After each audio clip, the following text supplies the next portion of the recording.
But first, I don't know how many of you are really familiar with American Fidelity, but I'm going to do a shameless plug real quick. We are a supplemental benefit insurance carrier. Like you do your benefits at the work site, you know it's enrollment time for many of you. We actually provide life, health, and financial services to our customers all across the country, but we focus in niches like education, teachers, and then we focus in the automotive, municipalities, and some healthcare. So we're really niche focused, but we provide the benefits that many of you have at your own workplace. We're about 1,600 colleagues. We call our employees colleagues, 1,600 strong. And we have been in business since 1960. So, and have been a great place to work since that time, I think. So, anyway, when we were asked to do this, you know, we do everything as a team. We don't do anything by ourselves, but we do everything as a team. Got the team together and said, okay, what are we going to do? How are we going to talk about our culture and a best practice? And the first thing our team says, well, I don't think you can really say it's a best practice for culture. It's smart practices. Because the thing we learned up front when we were trying to become a better place to work was that you can't steal other people's cultures or other people's ideas. I'll tell you a quick little story. The owner of our company, Bill Cameron, he comes to me one day and he says, I want you and your team to apply for the Fortune magazine Great 100 Places to Work. And I kind of, you know, you don't want to laugh at your CEO, but I was going, are you nuts? You know, all I had in my own mind was Google and all the things that they do and these wonderful campuses, and gosh, they pay like better than everybody else. And he says, yeah, you know, that's going to be your measurement. That's what I'm going to measure your performance by. It's going to be, I was like, gosh. Well, I did, you know, I thought, God, I got to get my resume going. This is not looking good. How am I going to do that? And so Mel and David and some of our other colleagues, we said, okay, compromise. We'll go talk to some of these companies. And when we actually got on the phone and we called them up, and, you know, all 100, and we were saying, okay, what is your secret sauce? What do you do? And, you know, it was all a very consistent message. And the message was, be yourself. And so that's what we're going to talk a little bit about here. We're going to talk kind of high-level principles and about knowing your company, know who you are, and then how to establish those best practices that will be good for you. And we'll show you some examples of what we do in our industry. But you got to know your company, know who your colleagues are, know the data, understand the trends that are getting ready to hit your company, your market. And then, you know, like I said, data is so important. Leadership is the most important. I don't know if any of you, last summer I believe it was, this was from a blog. And it was from a blog about a supermarket company whose CEO was just fired. It was a family-owned company and they kicked their own family member out on the street. And so what made this so interesting is after the CEO was terminated by the board, 5,000 of the employees protested. They said, oh my gosh, what did you do to our leader? And the way the blog was actually characterized, they used from It's a Wonderful Life, the George Bailey, Mr. Potter kind of scenario, with George Bailey being, oh, he's our CEO that was just ousted, our great leader, and then, of course, Mr. Potter was the big bad rest of the family and the board. But what they were really trying to say is that it's more important, people come first. You can't run your organization with people, and sometimes, I want to say greed may get in the way, or we're so busy in processes that it gets in the way, but you can't run your business without people. And if more of us would put people before power and greed, if only more of us would insist that our leaders live up to their duties and put people first, it all comes into place. So this is very valuable. I thought that was an interesting blog because you all probably have your own George Baileys in your organization. And we're going to talk a little bit about, you know, George Bailey, he had core values, you know, he was all about, you know, the right thing to do. And we're going to first speak about know your organization as you identify your culture. And in doing that, I'm going to have some of our colleagues speak about our organization so you can get a feel. You don't have to listen to me the whole time, too. But just to give you a good feel.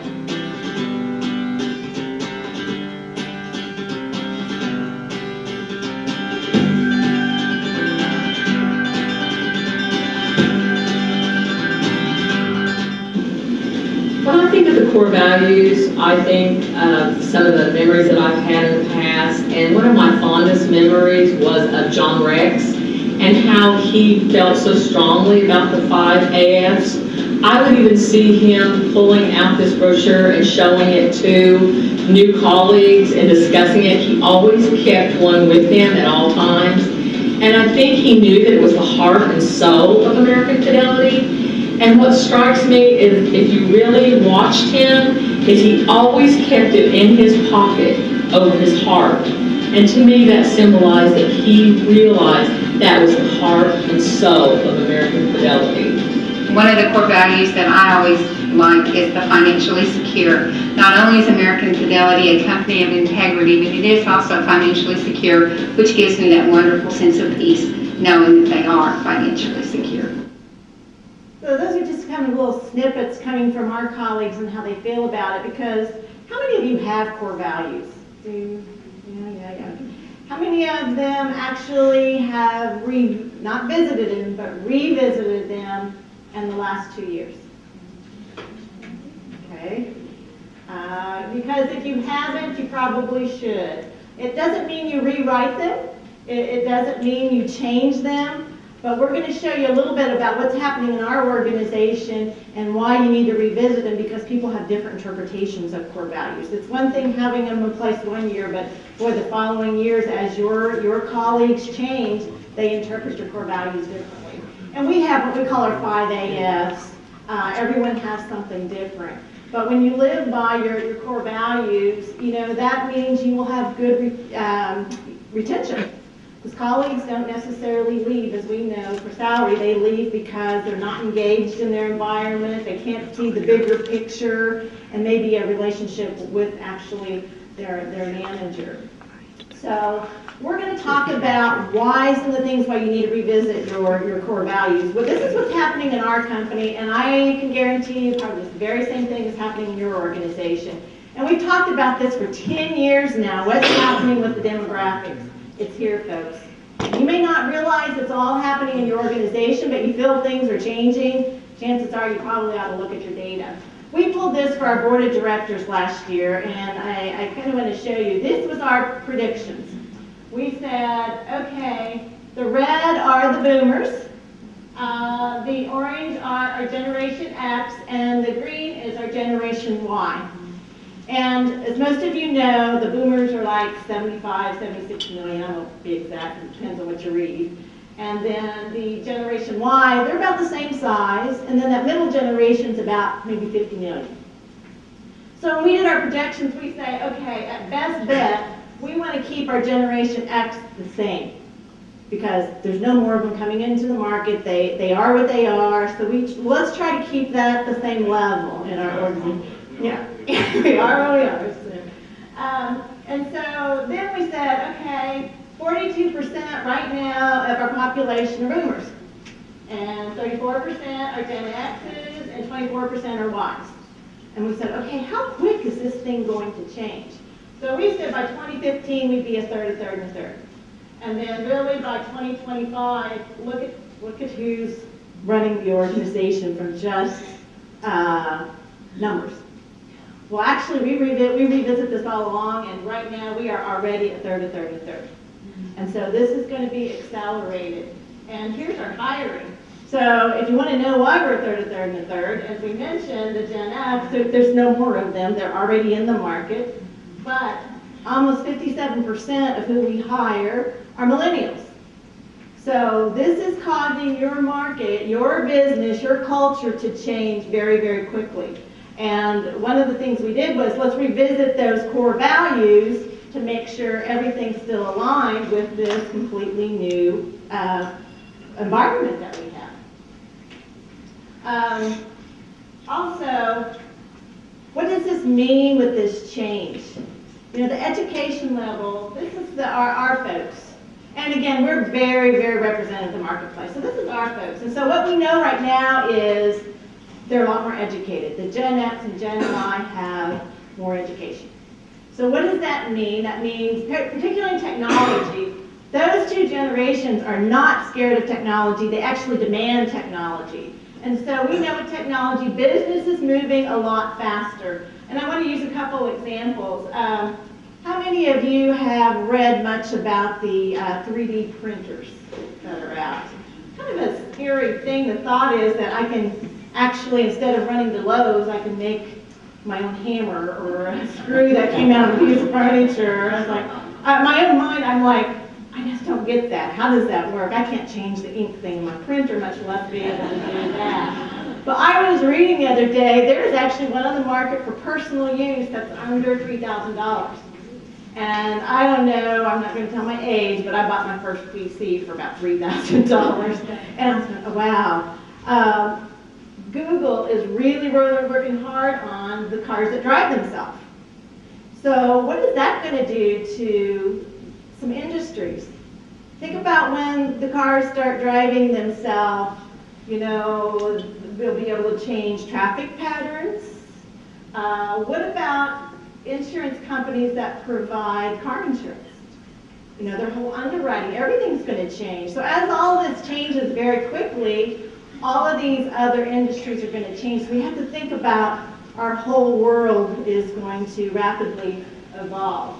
And we know that about 15%, as I said, we're going to have retiring about every year. Okay, know your stats, know your stats, know your stats. We have talked about who leaves our company, and we have low turnover. Our turnover is less than 10%. It usually ranges from 7 to 10. Here's probably some of the things that you collect. How many of you collect typical information about, I know what age, how long they've been here, maybe the salary of the people who leave? Do you guys do all that stuff? Yeah, blah, blah. You know, here's kind of our profile. What we're testing, and I'll be anxious to hear from any of you if you've tested this, but we're testing data analytics now on turnover. We are actually have a data analyst that's taking the data and saying, okay, I can tell you, give me your last 3 years of data, and I'm going to tell you who has left your organization. And I'm like, okay, how are you going to do that? So we've given the data analyst our last 3 years of data. In about 2 weeks, they're going to come back and they're going to tell us who's left our organization. We're going to compare it to who actually left the organization, and they have told us they will be within 2 or 3%. So what do you think we can do with that kind of information? Any ideas? Any thoughts? You can make sure your values align with those people that are leading, if they were valuable. Yeah. How many of you have CRM systems in your organization? Yeah. You ever use them for your colleagues and retention and talking to them? And yeah. If you have, that's a great opportunity to help. If you can develop profiles of colleagues who might be thinking about leaving your organization because of all this data that's out there, you can start connecting with them at that level.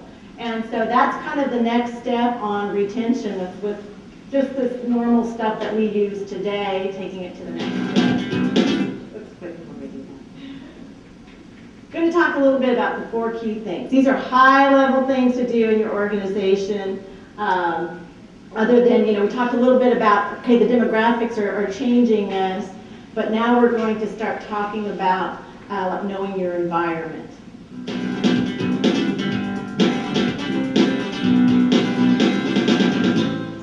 I think one way that American Fidelity helps me achieve success is with the mobile environment. What's really great is that you can just pick up your laptop, you can kind of work at any other space, you can kind of collaborate and meet with a designer or with a writer and just really get feedback on a project or anything like that.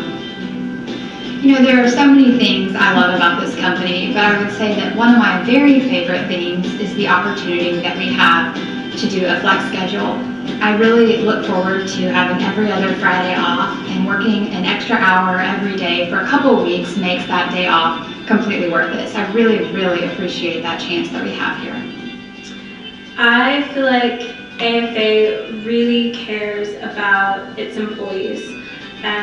My manager, upper management, they treat colleagues like we're not just numbers, we're people, we're all a part of the family. So providing an environment of success. We talked about now what our generation is. We had the opportunity to moving to a different location. And we said, okay, how do we make all of this work for us knowing these changes?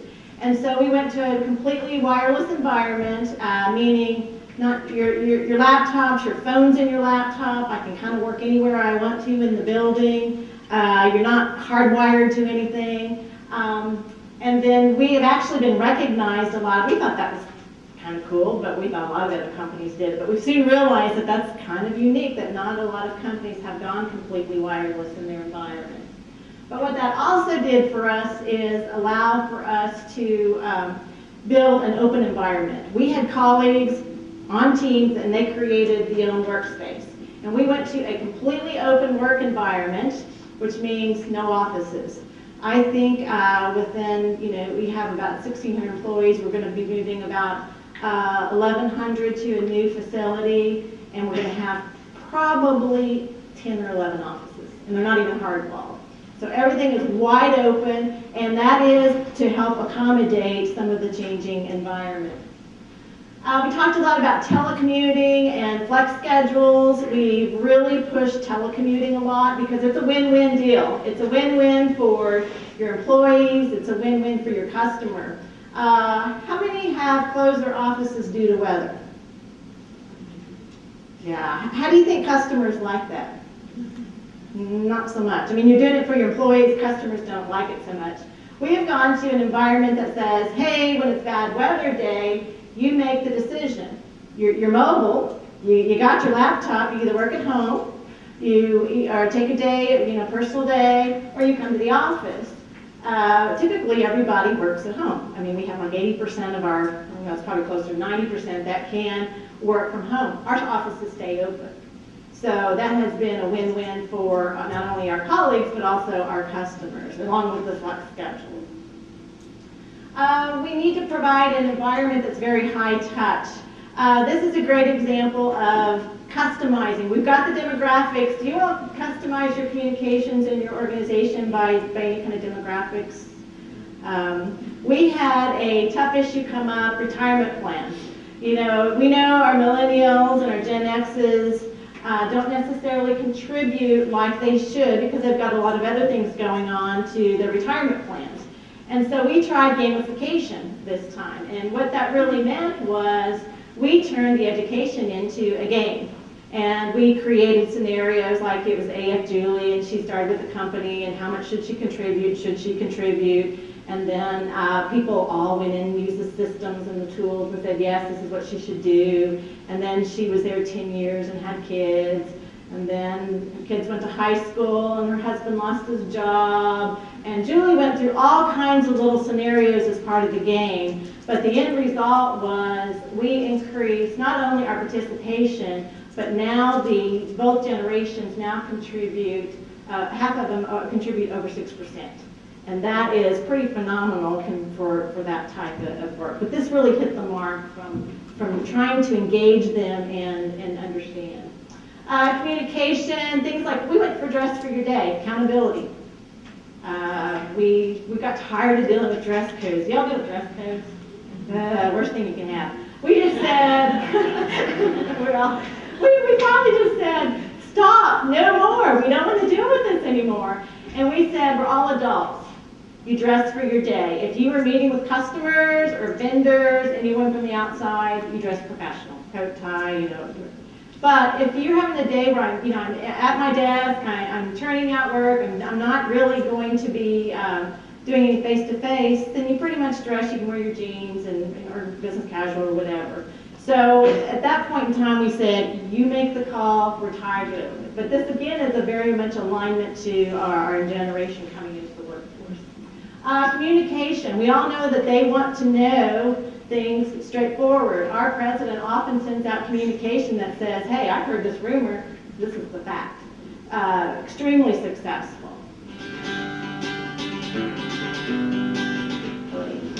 I think the people here are what I really appreciate the most. I think our leadership team does a great job of planning for the future.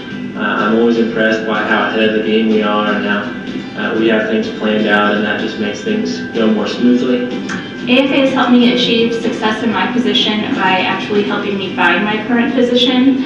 If you would have asked me 10 years ago where I was going to be today, I never would have envisioned being here at AFA, but now that I'm here, I can't really picture myself anywhere else. It's just another reason to show that AFA cares. The best thing about working for American Fidelity is probably being able to become a better person. My experience with the Degree at Work program, it's very easy for you to finish your schooling. After working a long day, you can still go into class, and it's just right around the corner. It allows you to finish something that I've been wanting to do for a long time. So give the tools for success. We know about, this changing environment, and we've got to get people in jobs ramped up relatively quickly. We also knew that there's opportunities within our organization.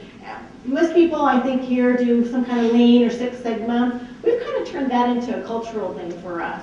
So, for example, those who have done Lean leadership, we have a high promotability. Almost half, 43% now have been promoted in the company, because those they learn a lot of really good leadership skills. They learn a whole lot about the company. So we kind of eye those people and then move those on into the different organizations. And of course, Lean's a great way to say colleagues, like someone else that I was listening to before, hey, there's a problem, I'm going to own it, and we're going to do a Lean process on it. So turn those type of activities into really good educational and good cultural experiences for you. Colleague surveys. Gosh, we had this for years. Our colleagues were saying, I'm capped out on salary, there's nowhere for me to go. Does that sound familiar to anybody? Especially in your low turnover environment. We have a thing at the office that says, I think somebody has to die before I can move up because of all the boomers there. We're like, no, that doesn't have to happen. But, the first reaction is, okay, do we raise salaries? What do we do because we want to keep all of our colleagues? And we said, well, no, everybody should be accountable for their own careers. And so about 4 years ago, maybe a little bit longer, we implemented a career counseling process. And so colleagues can now meet with a career counselor and you kind of find out what your interests are, and then what are these jobs, what are the qualifications, what do I need for these jobs, and then they can get the education they need, a lot of it at work. We have a Degree at Work program that they can get it at the office so that they can move on. Because we were struggling with people applying for jobs that they weren't qualified for and then being extremely disappointed when they couldn't get them. And so now it's like being honest with people up front. This is what you have to do to get these type of jobs. Highly successful for us. We are very training focused. We have an average of 23 hours a year per colleague, and a lot of it's up to the colleague on how they want to use that time. They get to pick. It's not necessarily a dictated path. We also believe that, so far we've talked about knowing your environment, providing an environment of success. We've talked about the tools for success. Now it's very important to measure and hold accountable.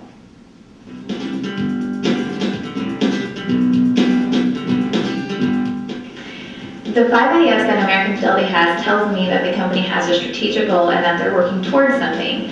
It lets me know that our company just isn't in the business of only making money, but to ensure that we're taking care of our customer as well. It makes me very proud to work for American Fidelity, and I can raise my head high in our community. The reason I feel I'm successful in my position is that the mission statement keeps me motivated. It keeps a sense of awareness of my purpose at American Fidelity. And they said customer comes first, but what I want to talk about is how many have bonuses in their organization? Oh, not very many. That's incentives, bonuses, okay. We have had a bonus program almost 20 years now that we think has really led to our success. It's an average of 25% of a person's salary on average. So, but that means that our base may be a little bit lower, but it only pays if we hit certain targets. It doesn't pay at all if we don't hit certain targets. And those targets are driven by customer service and our financials, how we grow it. Our owner wanted to make sure that every colleague in our organization felt like an owner. And so by doing that, they have to have skin in the game. And so we've had skin in the game for a long time in order to actually grow our company. We have a scorecard that goes out monthly. Every division has matrix that they follow and utilize. So there's never a surprise that, oh, at the end of the year, oh, where's my bonus? You know, what happened? We know, in some years it's been very close. We may be in October and it's like this, and everybody is just giving it their all. And it's amazing to see people really give their all when they have so much skin in the game. I think last year our bonus overall was, it was like 19 million or something that we're giving out to about 1,100 colleagues. But you got to realize part of the base is given into the bonus. So it's a brisk kind of compensation program, but it's a very highly motivated, very business line of sight kind of program. Reviews. Who likes to do annual assessment? They're like stick something in my eye versus doing annual assessment. But you have to realize they're very, very important for colleagues. They have to know where they're at. And really this shouldn't be annual, it should be almost a daily type assessment. But we are holding all of our managers accountable that these aren't late. We actually aren't there, but we're at 99%. You better have them on time because this means a lot. It has to do with our colleagues' salary. We do things like team awards, spot awards for good, as we think things happen. But what we found a weakness in our organization is having those really good conversations, those tough conversations. So we're getting ready to engage in a program called Crucial Conversations that I can start having those really matter-of-fact kind of conversations with you, because most people don't like to do that. We're considered too nice sometimes. Well, I don't know that you'd be too nice, it's just that maybe we're not educated on the conversation.